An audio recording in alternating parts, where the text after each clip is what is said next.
एक एम्परर हुआ करते थे औरंगजेब, उनका वहां पे एक मज़ार है। जो हिंदू नेशनलिस्ट ग्रुप्स हैं वो इस जो औरंगजेब का मज़ार है, जो टॉम है, उसको डिमोलिश करना चाहते हैं।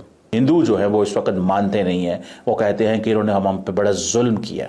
प्राइम मिनिस्टर नरेंद्र मोदी जब से पावर में आए हैं, एक कॉन्फिडेंस है हिंदुओं को कि अब उनकी हुकूमत आ गई है, अब उनको वो सब कुछ करना है, अब उनको अपनी रियासत एस्टैब्लिश करनी है, और वो जो बदला था और जो हिंदुओं के साथ ज्यादती हुई है उसका भी हमें हिसाब चुकता करना है। इंडिया का एक वो था कि यार हम अपनी मतलब जो इंडिया है उसे माँ मानते हैं, ठीक है, ये हमारी माँ है।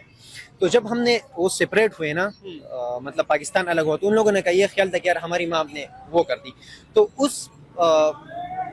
उस बात पे उसके दिल में मतलब ग्रजेस हमारे पैदा हो। औरंगजेब के कब्रिस्तान को खोदने की जब बात उठी और यहाँ से नागपुर से उखाड़ कर फेंकने की जब बात उठी तो मुसलमानों को बहुत चोट पहुंचा, मुसलमानों को बड़ी तकलीफ हुई।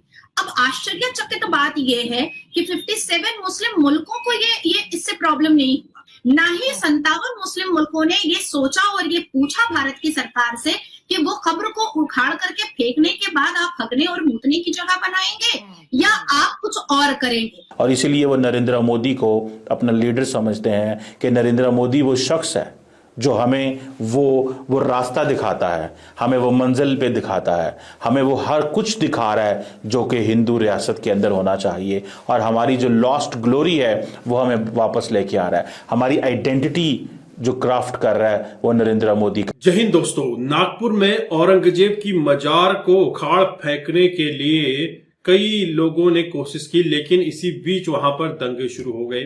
लेकिन इससे पाकिस्तानी क्यों खुश है भैया?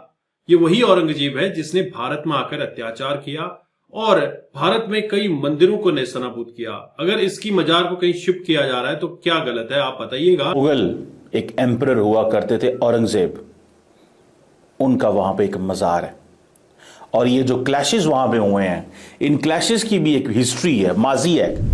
ये हिंदू और मुसलमानों के दरमियान क्लैशेस हुए हैं महाराष्ट्र की स्टेट नागपुर के अंदर, और इसमें जो हिंदू नेशनलिस्ट ग्रुप्स हैं वो इस जो औरंगजेब का मज़ार है, जो टॉम है, उसको डिमोलिश करना चाहते हैं।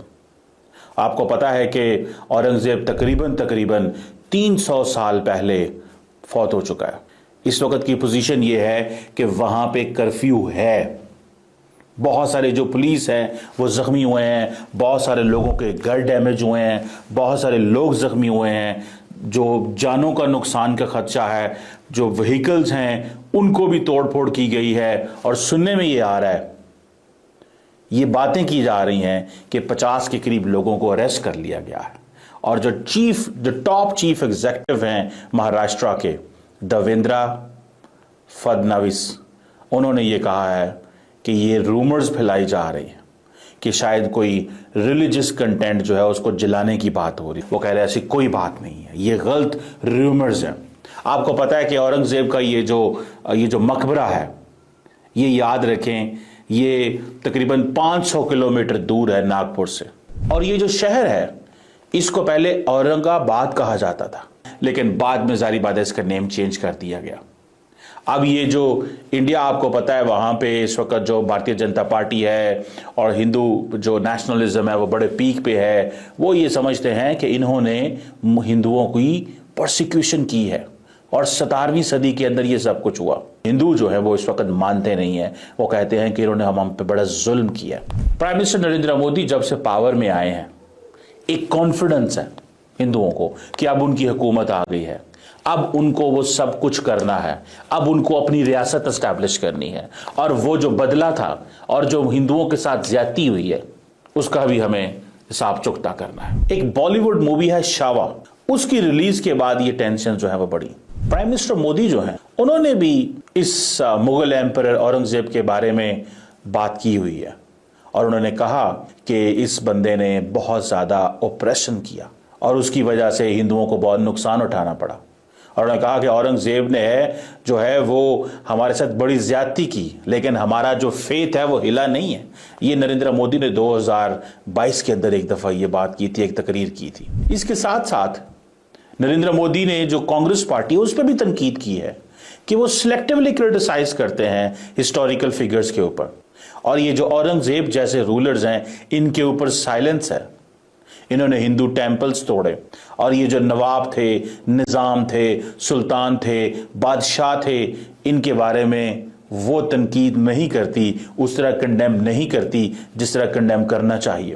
अब नरेंद्र मोदी और उनकी पार्टी की ये जो अलाइनमेंट है और ये जो पर्सपेक्टिव है औरंगजेब के बारे में, जाहिर बात है ये इंडिया के अंदर सब्सक्राइब किया जाता है, लोग इसको फॉलो करते हैं, और यही वजह है कि ये जो फिल्म आई है इसके ऊपर लोगों का एक तासुर जो है वो सामने आ रहा है। याद रखें, ये जो मुगल रूलर्स हैं, इनके बारे में इंडियंस का एक बड़ा डिफरेंट किस्म का व्यू है।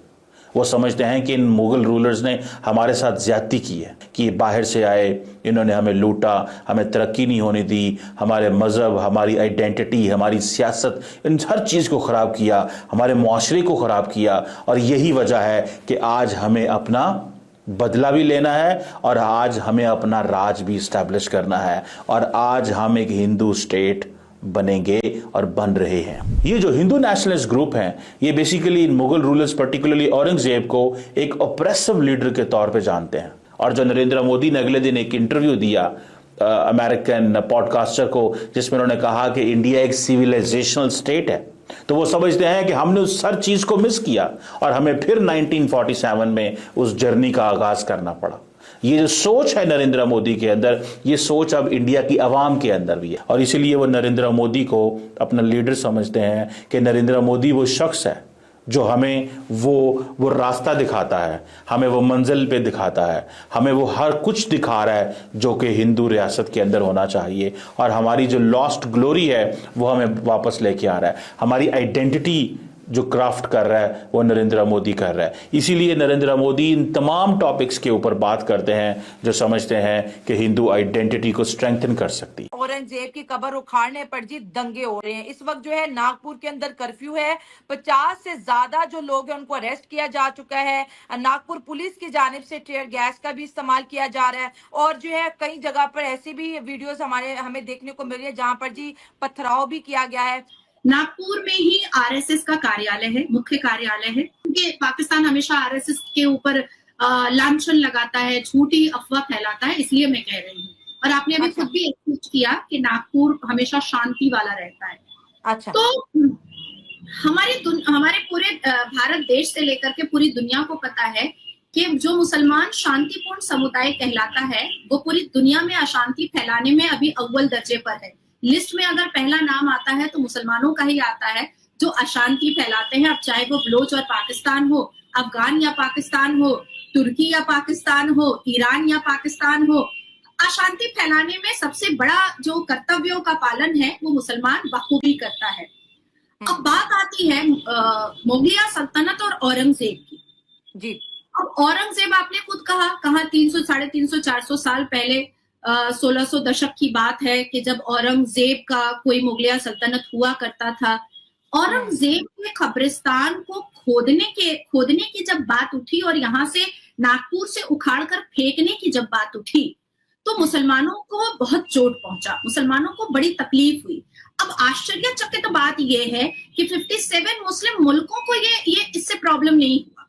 57 मुस्लिम मुल्क जो अल कुरान को फॉलो करते हैं, जो हदीस को फॉलो करते हैं, जो सही अल बुखारी को फॉलो करते हैं, उनको मुगलों से कोई लेना देना नहीं था जब ये बात उठी कि औरंगजेब की कब्र को उखाड़ करके फेंका जाए।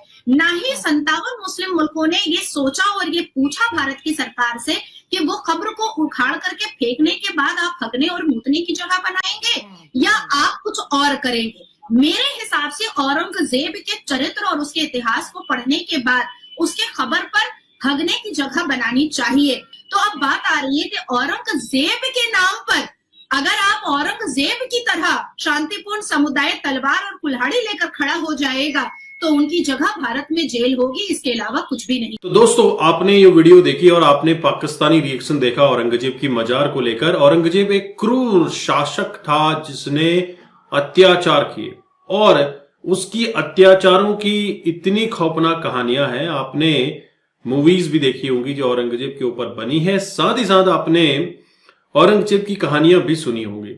और भारत का जो इतिहास हमें पढ़ाया जाता है, औरंगजेब शासक बड़े उससे इसको पढ़ाया जाता है, लेकिन इसकी क्रूएलिटी के बारे में नहीं पढ़ाया जाता।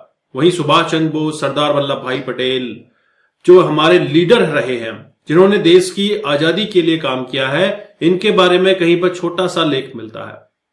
यह हमारी पुरानी सरकार थी जिसने इन मुगलों को, बाहरी आक्रांताओं के बारे में इतना कुछ इतिहास की किताबों में लिखा था, लेकिन अब कहीं ना कहीं इनका दफन होना लाजमी है। हिंदू जाग चुका है। जो 1000 साल पुराना हिंदू है, यह हिंदू दबा हुआ था, कुचला हुआ था, लेकिन अब नरेंद्र मोदी के शासनकाल में आप देख रहे हैं हिंदुओं में अब अकल आ चुकी है, समझने लगे हैं कि क्या गलत है क्या सही है। और ये बवाल क्यों भाई? नागपुर में अगर इस अत्याचारी का मजार रखा गया है तो उसको हटाने में इतना बवाल क्यों हो रहा है? कुछ पॉलिटिकल कनेक्शंस भी हो सकते हैं, कुछ बाहरी ताकतों की अपनी एक नुमाइंदगी हो सकती है, लेकिन क्या सच्चे हिंदुस्तानी होने के नाते आपको लगता है कि बाहरी आक्रांताओं के बारे में इतना कुछ बयान हमारे इतिहास में होना चाहिए, या फिर इनको इतनी इज्जत मिलनी चाहिए? आप कमेंट करके जरूर बताइएगा। और पाकिस्तानी हिंदुस्तान में हुए इस दंगे से क्यों खुश हैं? आप अगर समझ रहे हैं जरूर कमेंट कीजिए। चैनल पर अगर आप नए हैं चैनल को भी सब्सक्राइब करें। हम आपको मिलते हैं अगले वीडियो में, तब तक अपना ध्यान रखें। जय हिंद, जय भारत, जय श्री राम।